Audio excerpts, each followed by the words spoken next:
ക്ഷേത്രത്തെക്കുറിച്ചൊന്നും വലിയ വിവരം നമുക്കില്ല. നമ്മൾ ഈ ക്ഷേത്രങ്ങൾ, അതാണ് നമുക്ക് ക്ഷേത്രത്തിലെ തന്ത്രിമാരൊക്കെ ചെയ്തൊരു വലിയ അപകടവും അതാണ്. മനസ്സിലായില്ലേ? ക്ഷേത്രാചാര്യന്മാരായിരുന്നു ക്ഷേത്രത്തെക്കുറിച്ച് ഭക്തജനങ്ങൾക്ക് പറഞ്ഞു കൊടുക്കേണ്ടിയിരുന്നത്. ഇപ്പം പള്ളിയുടെ ഉത്തരവാദിത്വം പള്ളിയിൽ അച്ഛനാണ്, അല്ലേ? ക്ഷേത്രത്തിൻ്റെ ഉത്തരവാദിത്വം വാസ്തവത്തിൽ ക്ഷേത്രം കൊണ്ട് നടക്കുന്ന ആചാര്യന്മാർക്കായിരുന്നു. പക്ഷെ അൺഫോർച്ചുനേറ്റ്ലി അവർക്ക് ഒരു വിവരവും ഇല്ലാതെയിപ്പോയി.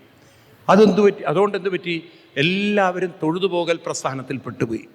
അവിടെ പോവുക, തൊഴുതു പോവുക, തീർത്ഥവും വാങ്ങിക്കുക, അതിനെത്ര ഇടി കൂടാൻ പറ്റുമോ അത്ര ഇടി കൂടി മേടിക്കുക. മനസ്സിലായില്ലേ? പറ്റിയ ഒരുത്തൻ്റെ പുറത്ത് കയറി തൊഴാൻ പറ്റുകയാണെങ്കിൽ അത് തൊഴുക. ആ ഗുരുവായൂരിലൊക്കെ കണ്ടില്ലേ നിങ്ങൾ? എന്തൊരു എന്താ രാവിലത്തേക്ക് ഇടി കണ്ടു കഴിഞ്ഞാൽ വിചാരിക്കും ഇവരെന്താ സ്പോർട്സിൽ പങ്കെടുക്കുകയാണെന്ന്. ഒരുവിധം മുട്ടുവേദനയും കാലുവേദനയും വേദനയൊക്കെ ഉള്ളവർ ആ ഗുരുവായൂർ അമ്പലത്തിൽ തൊഴാൻ പോയാൽ മതി. തിരിച്ചു വരുമ്പോഴേക്കും ഒരുവിധം സ്പെയർ പാർട്സുകളൊക്കെ ആൾക്കാർ ശരിയാക്കി കൊടുത്തിട്ടുണ്ടാവും. ഈ തരത്തിൽ നമ്മൾ നോക്കൂ, എന്തേ നമ്മുടെ ക്ഷേത്രങ്ങളൊക്കെ ഇങ്ങനെയായത്? കാരണം ഇതിനെക്കുറിച്ച് വ്യക്തമായൊരു ബോധം നമുക്കില്ല. ഞാൻ ഈ പറയുന്നത് നിങ്ങൾ ഓർത്തു വെച്ചോണം. പഞ്ചതാ ക്ഷേത്രം അഭിവൃദ്ധ്യസ്തു എന്നാണ്. ഒരു ക്ഷേത്രം എന്നാൽ 5 കാര്യങ്ങൾ ഉണ്ടാവണം. ഒരു ക്ഷേത്രം 5 കാര്യങ്ങളുടേതാണ്. ഈ ക്ഷേത്രത്തെക്കുറിച്ചുള്ള ബോധം കുട്ടികൾക്ക് നമ്മൾ പറഞ്ഞു കൊടുക്കണം, നിങ്ങൾ പറഞ്ഞു കൊടുക്കണം. 5 കാര്യങ്ങൾ. ഈ പറയാൻ പോകുന്ന കാര്യം അറിയുന്നവരെത്ര പേരുണ്ട്? ഞാൻ പറയാൻ പോകുന്നൊരു വിഷയം പഞ്ചത എന്നൊക്കെ പറയുമ്പോൾ അറിയുന്നവരെത്ര പേരുണ്ട്? 2 or 3 ആളുകളേ ഉള്ളൂ, അല്ലേ? കുറച്ച് പേരുണ്ട്, ഇല്ലയെന്ന് ഞാൻ പറയില്ല. ഏതൊക്കെയാണ് ഈ 5 കാര്യങ്ങൾ? ഏതൊക്കെയാണ് ഈ 5 കാര്യങ്ങൾ?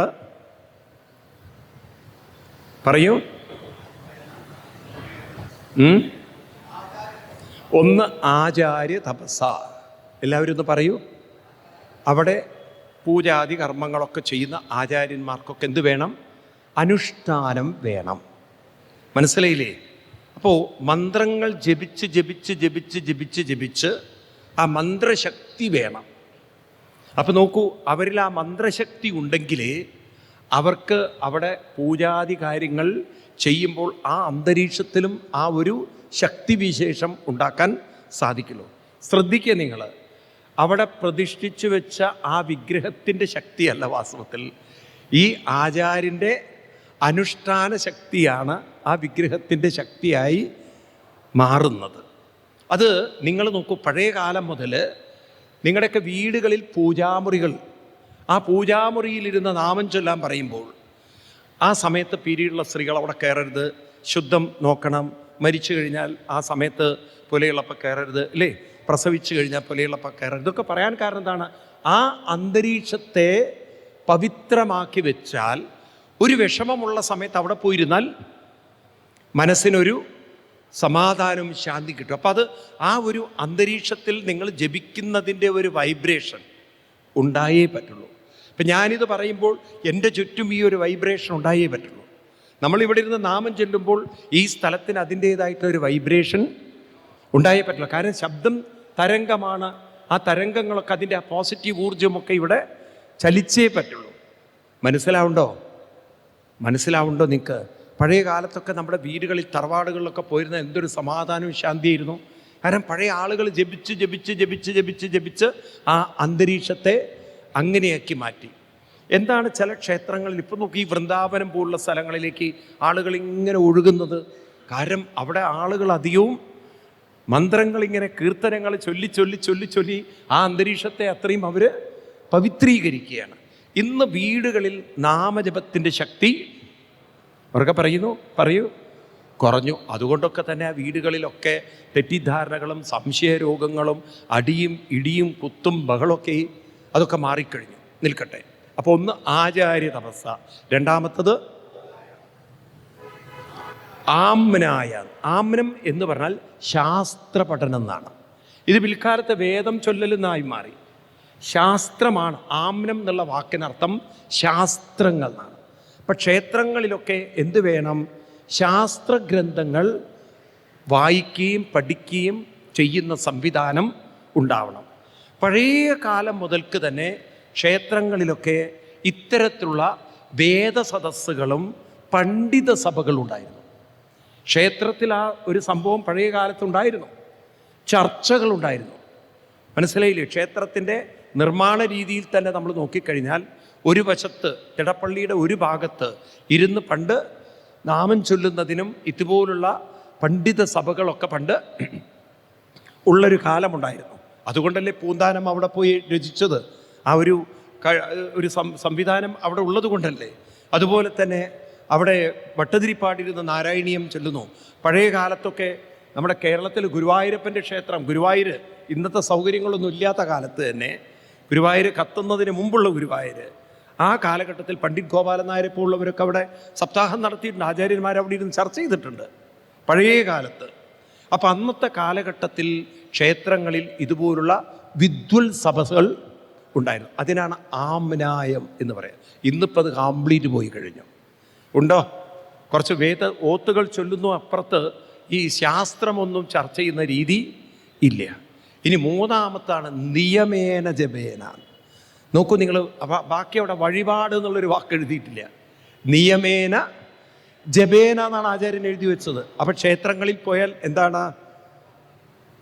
എന്ത് വേണം? ജപം വേണം. ഇത് പരിശീലിപ്പിക്കേണ്ടതായിരുന്നില്ലേ? വാസ്തവത്തിൽ ഗുരുവായൂർ അമ്പലത്തിൽ വരുന്ന തലമുറകളോട് പറയേണ്ടതായിരുന്നില്ലേ, നിങ്ങൾ വിഷ്ണു സഹസ്രനാമം ചൊല്ലണം? ഇത് ഏത് ആചാര്യനാണ് പറഞ്ഞു കൊടുക്കുന്നത്? വഴി തെറ്റിച്ചു നമ്മളെ മുഴുവൻ. വെറുതെയല്ല തന്ത്രിമാരുടെ വായിൽ നിന്നൊക്കെ അബദ്ധങ്ങൾ വീഴുന്നത്. കാരണം അവർ ചെയ്യേണ്ടത് ചെയ്യാതിരുന്നു പോയി. മനസ്സിലായില്ലേ? ഇപ്പം ഗുരുവായൂരിൽ കണ്ടില്ലേ, അബദ്ധം പറയുന്നു, ശബരിമലയിലും അബദ്ധം. ഇതൊക്കെ എന്തുകൊണ്ടാ വെച്ചാൽ ചെയ്യേണ്ട കാര്യങ്ങൾ അവർ ചെയ്യാൻ ഉത്തരവാദികളാണ്. കാരണം അവർ ആചാര്യന്മാരാണ്, പറഞ്ഞു കൊടുക്കേണ്ടവരും കൂടിയാണ്. അവർ വെറും കർമ്മികളായി മാറി. വാസ്തവത്തിൽ നമ്മുടെ ബ്രാഹ്മണൻ എന്നുള്ള വാക്കിൻ്റെ അർത്ഥം ചുതി വന്നുപോയി. ബ്രാഹ്മണൻ എന്നാൽ പൂജാരി ആയിരുന്നില്ല. ബ്രാഹ്മണൻ എന്ന് പറഞ്ഞാൽ വേദമറിയുന്ന ആളായിരുന്നു, ബ്രഹ്മജ്ഞനായിരുന്നു. അത് പിന്നീട് പൂജാരിയിട്ട് അതപ്പതിച്ചു പോയി. ഹിന്ദുമതത്തിൽ എന്ത് ചെയ്യാൻ പറ്റും? കാരണം ഹിന്ദുക്കൾക്ക് അതേ വേണ്ടൂ. കാരണം എന്താ പറയുക, ബ്രാഹ്മണനായി ജനിച്ചവനെ കൊണ്ട് പൂജ ചെയ്താലേ ദൈവത്തിന് ശക്തി വരുള്ളൂ എന്നുള്ള. ദൈവം ഹോർലിക്സും ബൂസ്റ്റും കഴിച്ചിട്ടല്ലേ ഇരിക്കുന്നത്. ഈ രീതിയിൽ നമ്മൾ വന്നുപോയി. ഭക്തിയുള്ള ആർക്കും പൂജ ചെയ്യാം. ഭാഗവതത്തിൽ നിങ്ങൾ ഏകാദശ സ്കന്ധം എടുത്ത് വായിക്കൂ. ഉദ്ധവരോട് പറയുന്നതുണ്ടല്ലോ, സ്ത്രീകൾക്ക് പോലും പൂജ ചെയ്യാമെന്നാണ് കൃഷ്ണൻ പറയുന്നത്. അന്നത്തെ നവോത്ഥാനം ഏകാദശ പുസ്തകം കാണിച്ചു തരാം നിങ്ങൾക്ക്. കൃഷ്ണൻ 5000 വർഷം മുമ്പ് പറഞ്ഞിരിക്കുന്നത് സ്ത്രീ ശൂദ്രാണം ആർക്ക് വേണ്ടിയും പൂജ ചെയ്യാമെന്നാണ്. മനസ്സിലാവുണ്ടല്ലോ? അത് കാലം കൊണ്ട് മാറിപ്പോയി. നമുക്ക് നിൽക്കട്ടെ. നിയമേന ജപേന. പിന്നെ നാലാമത്തതാണ് ഏത്? അന്നദാനവും ഉത്സവവും ഒക്കെ പറഞ്ഞിരിക്കുന്നത്. അന്നദാനം, ഉത്സവം, ഇങ്ങനെ 5 എണ്ണം. ഏതൊക്കെ ഇപ്പം പറഞ്ഞത്? ആചാര്യ തപസ്സ, ആമ്നായ, നിയമേന ജപേന, ഉത്സവേന, അന്നദാനേന ക്ഷേത്രം അഭിവൃദ്ധിസ്തു പഞ്ചതാ. ഇതിലെവിടെയാണ് മറ്റ് കാര്യങ്ങളൊക്കെ പറഞ്ഞിരിക്കുന്നത്? അച്ഛനും അമ്മയും മക്കൾക്ക് പോയി വഴിപാട് ചെയ്താൽ ദൈവം സന്തോഷിക്കുന്നുള്ളത്. നേരെ മറിച്ച് നിയമേന ജപേന, അതും അതുപോലെ ആമ്നായ, ശാസ്ത്ര പഠനങ്ങളും, ഇതൊക്കെ നമ്മൾ വഴിതെറ്റിച്ചു.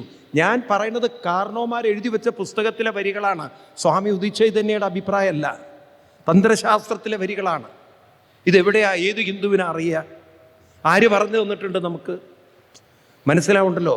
അപ്പം കാലം കൊണ്ട് നമ്മുടെ ഹിന്ദു സംസ്കൃതിയിൽ ച്യുതി സംഭവിച്ചപ്പോഴാണ് ആത്മഹത്യകളും തെറ്റിദ്ധാരണകളും കൊലപാതകങ്ങളും എല്ലാം ഹിന്ദുമതത്തിൽ അടിഞ്ഞുകൂടിയത്. ആണോ?